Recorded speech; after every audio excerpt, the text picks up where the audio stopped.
Boa tarde, pessoal. Eu sou o Rian. Eu sou a Lavínia. E eu sou o Pedro. E nós estamos aqui através da disciplina de Socorro de Urgência em Educação Física, ministrada pelo professor Luiz Dez. E hoje nós estaremos aqui apresentando um seminário sobre prevenção de lesões nos esportes, e especificamente natação e remo. Nós iremos apresentar as lesões mais prevalentes nos dois esportes e o mecanismo e o motivo da aparição de cada uma das lesões. Primeiramente, a gente vai dar uma contextualização e uma introdução sobre a história do remo e da natação na história da humanidade. Primeiramente, os primeiros inícios da natação na humanidade foi nas antiguidades, onde a natação já era praticada em diversas civilizações antigas, como o Egito, a Grécia e a Roma, que já eram civilizações mais desenvolvidas do que o resto do mundo. Também era possível encontrar pictografias egípcias antigas antes de Cristo, que são basicamente aqueles relatos que os próprios egípcios faziam antigamente. E eles apresentam a natação como uma parte do treinamento militar, mas também de forma recreativa. Partindo mais para frente da história, na Idade Média, a prática de natação diminuiu na Europa, devido a influências religiosas e culturais, onde a Igreja Católica começou a se restaurar com mais força, e assim ver o corpo se tornou algo mais visto com um olhar ruim, e as natações e os banhos públicos começaram a ser reduzidos por essa informação da Igreja. Avançando mais um tempo, nós possuímos ali o Renascimento, onde o retorno dos interesses na natação começou, porque nesse momento a Igreja Católica perdendo as forças e o corpo humano já não foi visto mais como algo ruim e algo a ser estudado. Por isso a natação retornou, e principalmente na Europa, porque lá que começou as ideias de parar de pensar tanto na religião como no corpo humano. A natação também aparecia em livros e manuais da época. Passando mais para frente, no século XIX, surgiu estilos modernos, como crawl e abraçado. A natação também se tornou popular em países como a Inglaterra e os Estados Unidos, e as primeiras competições de natação começaram a ser realizadas. Assim, tais competições foram tão impactantes no mundo que foi necessário a criação da FINA, a Fundação de Federação Internacional de Natação. Ela foi criada em 1908 com o objetivo de regulamentar as competições internacionais. As primeiras competições que tem anotado, tem visto, são os mundiais e a inclusão da natação nos Jogos Olímpicos de 1896, para homens, e para mulheres foi só mais para frente, em 1912. No século XX e no século XXI, houve uma evolução na natação em geral, como nos materiais, são as piscinas, as roupas de banho, os óculos, tudo isso sofreu alterações dos avanços tecnológicos e dos avanços dos próprios modos de treinar, modos de se praticar o esporte em si. Introduções de novas técnicas e aumento da velocidade das competições, pois pelo aumento da técnica do indivíduo, as competições ficaram cada vez mais curtas e os atletas ficaram cada vez mais velozes, e houve a conquista de recordes mundiais, com atletas como, por exemplo, Michael Phelps e Ian Thorpe, e outros que têm mais exemplos. O Michael Phelps foi essencial nessa modalidade, porque ele é um indivíduo que quebrou vários recordes, vários medalhas que nenhum outro conseguiu, nem sabe se irá conseguir, e por isso ele trouxe tanta atenção para a natação, para o meio mundial. Já a história do remo começou no Egito Antigo, onde embarcações eram utilizadas como meio de transporte. Na Grécia e na Roma, as embarcações começaram de forma competitiva. E no Renascimento e Idade Média, ela foi iniciada de forma competitiva, tendo as primeiras regatas de origem britânica. No século XIX, o remo teve início às competições com as universidades Cambridge e Oxford, e uma das primeiras competições do remo foi a regata promovida pela coroa inglesa. Já a expansão internacional, muito predominante na Europa, também veio para as Américas. O desenvolvimento tecnológico teve início nos barcos, que saiu da madeira para o carbono, que é o material mais leve, ganhando velocidade na água. E atualmente o remo é praticado mundialmente, tanto de forma competitiva como recreativa, tendo modalidades e diversas As lesões mais comuns em nadadores, né, a mais prevalente ali, a que mais aparece entre os nadadores, são lesões no ombro, né? Particularmente é a articulação que mais se movimenta, a articulação que é mais desgastada durante toda a prática do esporte, né? O que causa, né, essas lesões no ombro, a maioria das vezes, é o excesso de treinamento. Então, a gente tem um excesso de treinamento, muitas repetições. Há relatos de nadadores que eles percorrem ali por treino na semana de 10 a 15 quilômetros. Então, eles têm muito movimento nessa articulação.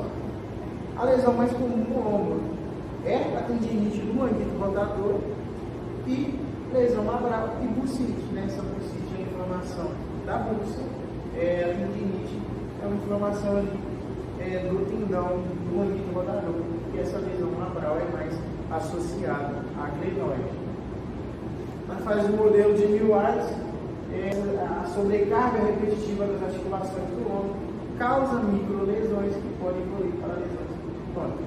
Então aqui a gente tem muito essa questão do tendão não conseguir se recuperar adequadamente e vai estar levando a essa inflamação. Outras lesões que é bastante comum são no joelho.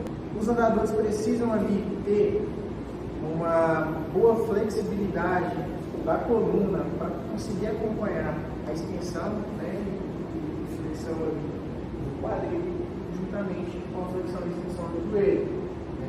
E a flexão e extensão excessiva do joelho durante a pernada nos nados, ela pode causar um atrito, né, e uma sobrecarga naquela região. As lesões mais comuns é a tendinite patelar, a síndrome da dor patelo-femoral. Na fase do modelo de Milward, o movimento repetitivo e a postura adequada geram estresse nas estruturas do joelho. Outras articulações que também vão ser atingidas, né, em grande escala, ali, possibilitando lesões, é a coluna vertebral. A coluna vertebral, durante o nado, o nadador ele precisa ter uma boa mobilidade na mesma, porque durante ali a propulsão que eles vão ter debaixo d'água, eles precisam dessa mobilidade. Então a coluna vai participar muito dos movimentos, né, das pernadas ali.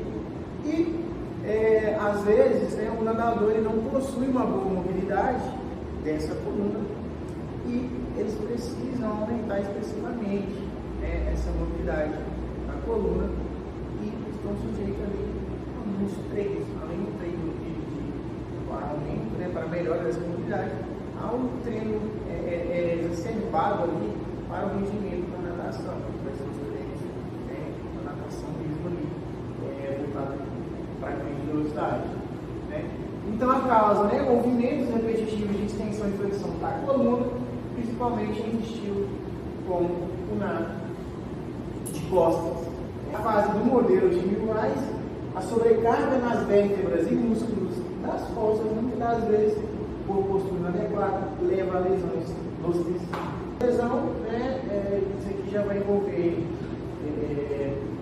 de maneira geral, né, os músculos e tendões, que a causa, né, a sobrecarga muscular, falta de aquecimento adequado, né, e o aumento repentino na intensidade de treino podem levar a lesões tanto muscular como em tendões, né? Então, esse aumento da intensidade no treino, né, o atleta ele quer sempre melhorar e ele acaba não tendo ali uma boa recuperação entre os treinos, mas ele necessita melhorar, eles acabam treinando demais e estão mais sujeitos a lesões. As lesões mais comuns são as distensões musculares e as tendinites. Na fase de modelo de Milward, o aumento do estresse físico sem tempo suficiente para a recuperação pode levar a lesões que se tornam lesões mais graves se não tratadas. Algumas estratégias de prevenção, no geral, né, está ali o aquecimento adequado. Muitas das vezes esse aquecimento não é adequado, ele, principalmente atleta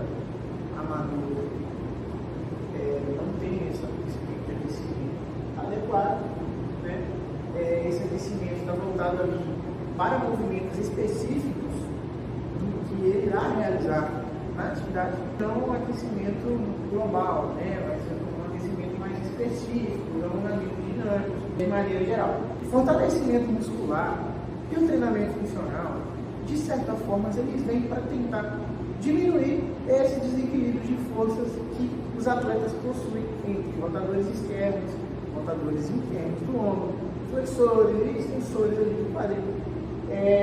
Mais especificamente, eu estou dando um exemplo dos rotadores externos e internos do ombro, eles que possuem ali, né, maior desequilíbrio. Muitos atletas, né, ao decorrer dos anos, eles vão melhorando ainda mais sua técnica. E essa técnica, ela está associada às lesões. Além da sobrecarga de treinamento, alto volume de treinamento, essa correção, né, da postura e da técnica que veio com os avanços tecnológicos, né, que cada dia que passa está mais avançado, os profissionais têm maior capacidade, né, de intervir e promover uma melhor técnica desse atleta, diminuindo assim os índices, as suas incidências de lesões, né? E a progressão gradual no treinamento, que consiste, né, em uma boa periodização, um bom tempo de recuperação e um tempo de treinamento, um volume de intensidade totalmente alinhado com a sua recuperação. A recuperação adequada, ela vai ajudar, né, aos tecidos, né, seja o tecido muscular, como os tendões ali, a se recuperarem de forma regular.